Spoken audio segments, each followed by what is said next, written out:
Hikmət Həsənov şəxsən öz işgəncə verdirdi orada. Şəxsən özü işgəncə verdirib?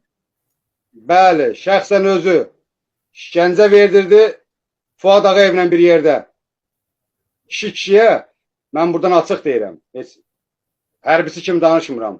Nə bir Azərbaycanlı vətəndaş kimi, damarımızdan Azərbaycanlı qan axan bir insan kimi kişiyə əli qolu, əli bağlı işgəncə verməz. Sən mən oraya çağırıbsan başqa məsələyə görə. Mən orada sual verir ki, sənin Mingəçevirdə evin var.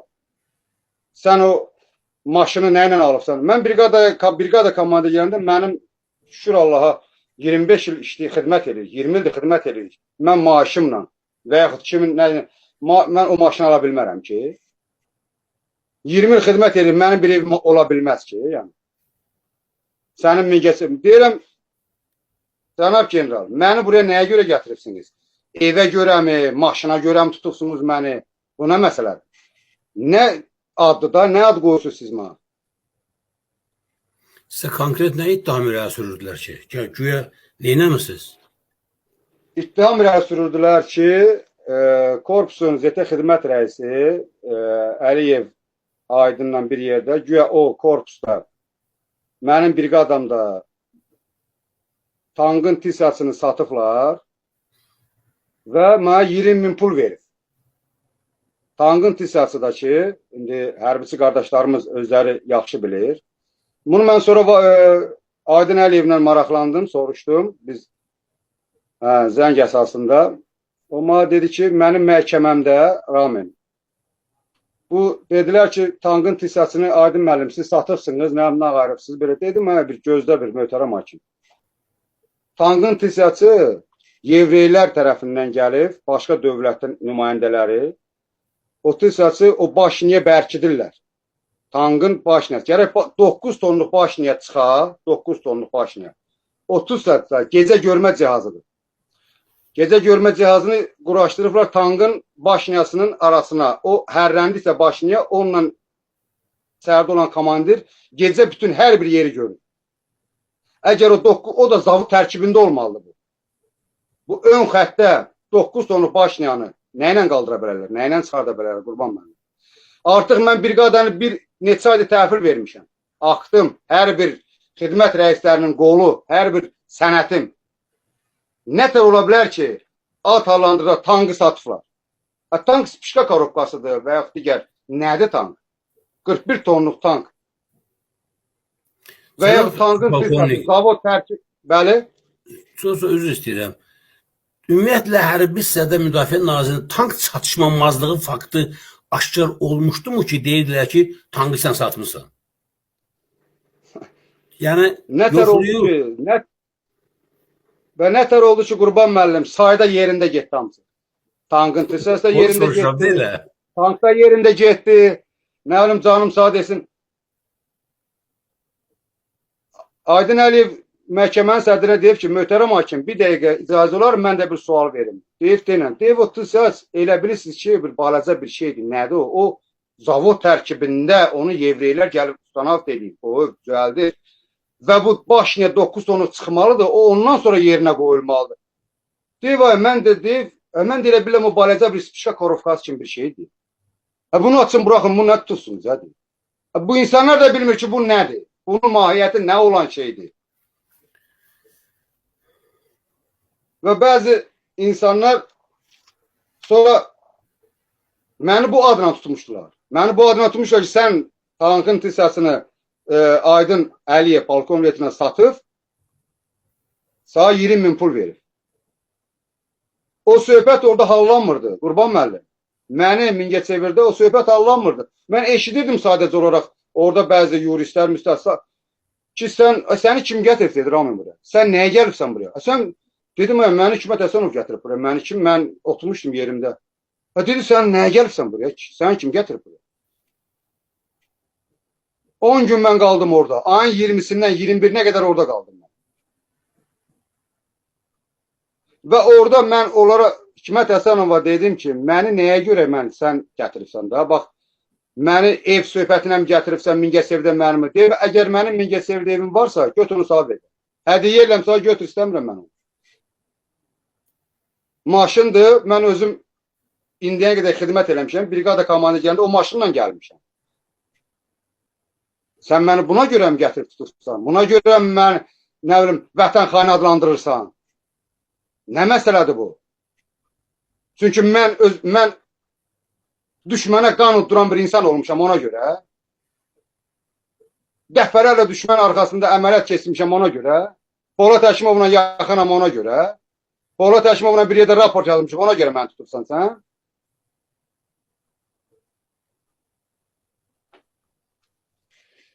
Nəysə Qurban müəllim, 11 gün mən orada qaldım. 11 gün ərzində gəldi. Bir gün Hikmət Həsənov gəldi mənim yanıma. Dedi ki, nə idi dedi. Polad yolu gedirdin sən. Raport yazırdın, eləmi? Gülürdü. Dedim, o işin bu işe nə dəxli var ki? Nə Polad yolu gedirdin? Polad korpusun qərəcə rəisi, mən də brigada komandiriyim. Mənim sənlə xidmət etmək istəmirəm, raport yazmışam. Sadəcə olaraq məni və digər başqa vəzifəyə və yaxud başqa korpusa göndərin.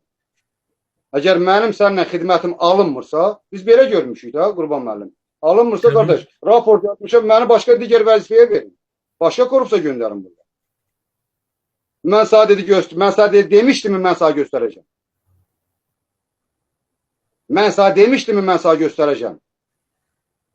Bu deməli planlaşdırılmış bir işlərdir. Planlaşdırılmış Qurban müəllim. Başa düşmədim. Sizə qarşı konkret vətənə xəyanət, dövlətə xəyanətlə bağlı bir ittiham irəli sürülmür. Ancaq keçmiş münasibətlərinizi deyil belə. Bu ancaq keçmiş münasibətlərdən söhbət edir ki, sən də mi Polad yolu gedirsən? Biri getdi dedi Şəmkir korpusuna, amma sən gördünmü mən nə qardım? Biri də oradadır, Şəmkir korpusunda dedi. Sən də raport yazırdın onun kimi. Gəldi mənim yanımda dedi o söhbət o. Mən də deyirəm, mən onda cənab general deyirdik da, indi cənab general deyirdik. Mənim bu işə o işə nə dəxli var ki? Məni nə gətirirsiniz buraya? Torpaq satmışam, silah satmışam. Nə iş görmüşəm ki, mənim burada sən gətir, burada adım hallandırırsan, gətirirsən buraya sən məni. Nəyə görə gətirirsən ki? Raport yazmışam ona görə. Poladla münasibətim var ona görə. 25 il ön xəttə xidmət eləmişəm ona görə.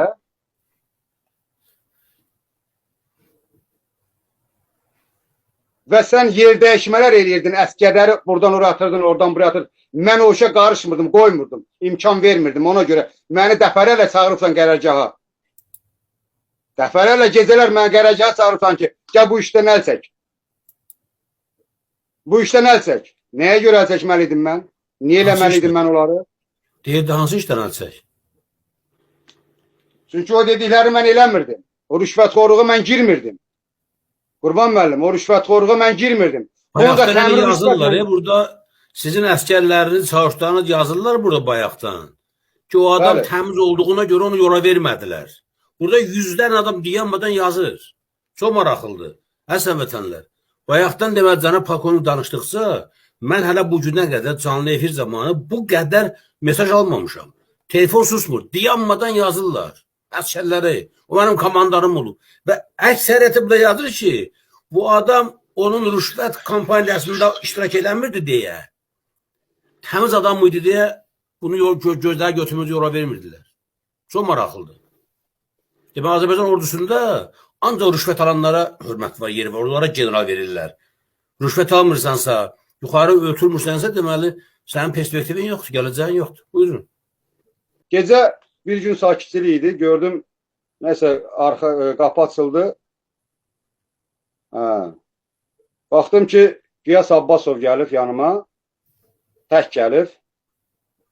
Amma mən digər vaxtları Qiyas Abbasovu Hikmət Həsənovun yanında görürdüm. Çünki korpus komandirinin mavini idi ona görə. Qiyas Abbasovla biz bir yerdə o Tərtər 700 harbislərin komandiri olub, mən 157-nin. Yəni bir-birimizlə belə də münasibətimiz çox yaxşı olub. Yəni brigada komandiri kimi ondan qabaqlar da. Gecə bir aləmi gecənin gördüm gəldi yanıma, bir də su gətirib. bir de sigaret. Otlu söhbət elədi ki, baxdım ki, çox belə mənəvi əziyyət çəkir bu insanda. Dedim, Qiyas, sən niyə belə əziyyət çəkirsən da? Belə baxıram, sıxılırsan, sağ ol, su gətiribsə. O dedi ki, Ramin, bu qədər haqsızlıqlar hələ mən görməmişdim, dedi. Qiyas Abbasov dedi.